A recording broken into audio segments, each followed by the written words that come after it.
不让中俄好过，蒙古国的动乱明显针对中国，但也可能是一个契机。观众朋友，大家好，我是付先少。在全球关注俄乌冲突的当下，一场政治风暴突袭了世界上最安全的国家之一——蒙古。蒙古因为身处中俄中间，不但是两个大国之间的缓冲，又因为自身实力弱小，缺少出海口，被认为从地缘政治上讲是最为安全的。但是坏事往往从内部攻破。当数百名抗议者冒着严寒聚集在蒙古国的首都乌兰巴托的舒赫巴托尔广场，游行至总统官邸，一些人试图强行进入大楼，一边唱着歌，一边跺脚取暖。这与2014年基辅颜色革命的场景何其相似。此次抗议活动针对所谓的煤炭黑手党，据称该组织从以中国公司的生意中获利，但是各种阴谋论正在推特上传播，包括执政党精英之间会发生内部权力斗争。这场动荡带来了颜色革命的不祥征兆，因为社交媒体在积极煽动抗议活动，在某些人的煽动下，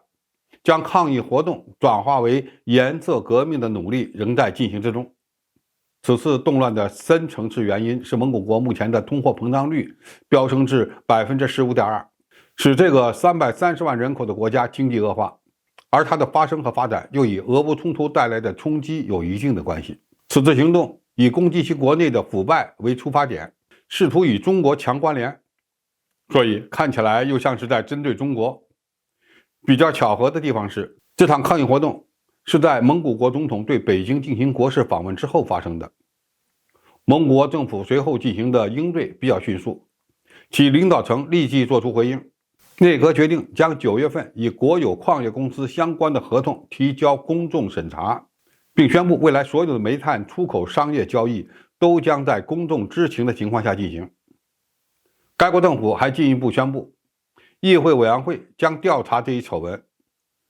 如果我们再从地缘战略的角度看，中国刚刚与俄罗斯签订了西伯利亚力量2号天然气管道的项目。该管道从俄罗斯北极亚马尔半岛向中国的东部输送高达每年5000亿立方米的天然气，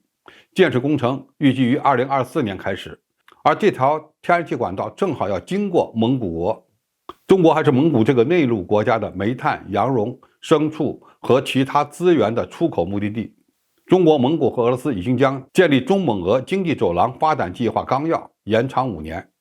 这将释放出巨大的经济潜力，提升蒙古作为过境枢纽的地位。目前还没有直接的证据表明该事件是美国策动的，但从美国与西方媒体的大肆报道和宣传的情况看，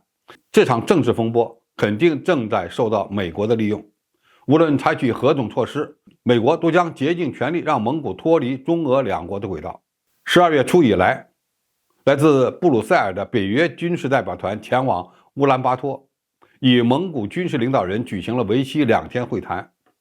美国和欧盟认为，在俄罗斯实力下降之际，正是西方巩固和扩大其在外高加索、里海和中亚后院影响力的最佳机会。显然，美西方正在利用一切机会不让中国和俄罗斯好过。现在的问题是，蒙古国出现类似颜色革命的情况，又涉及与中国的合作，我们该如何应对呢？首先，中国的回应是对此毫不知情，愿意提供协助。这个道理很简单，中国的相关企业只是煤炭进口商，按供货协议付钱。蒙古国内部是不是有严重的腐败问题，还真不是中国能直接管的。我们也希望蒙古国政府能把这个问题解决好。其次，如果事态发展为真正的颜色革命，那么中国和俄罗斯都不会袖手旁观。颜色革命有这么几个基本的演变表现：一是苍蝇不叮无缝的蛋，其国家内部存在着严重的矛盾分化；二是美国驱动颜色革命有利可图，甚至企图通过煽动动乱来推翻其不满意的县政府。当前的蒙古国可能会成为他的又一个目标。三是目标国的政治风向与美国的战略相悖，这是美国不能容忍的。当前的蒙古有向中俄靠拢的趋势，该国的新任总统表现得非常亲近中国，又是给中国送洋，又是访华，希望加强经济合作，还有修建中蒙铁路。上述引发颜色革命的这3条要素基本上都具备了，蒙古国出现潜在动乱的可能性增大。好在目前蒙古政府的应对措施比较有力，有平息政治动荡的可能。但是如果真到了不可收拾的地步，那么中国与俄罗斯也不可能放任身边的近邻变成美国的马前卒。最后，这次事件对中国而言也可能是一个契机，使蒙古国的各政党因此而看清西方黑手的真面目。现在的蒙古国总统虽然亲华，但是真实的蒙古是一个比较亲美的国家，他们甚至还经常邀请美军参与其国内的军演。这次政治动荡，如果是美国在后面唆使的，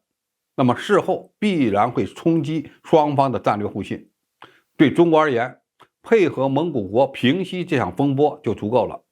而对蒙古政府来讲，解决好内部的腐败问题也需要动真格的。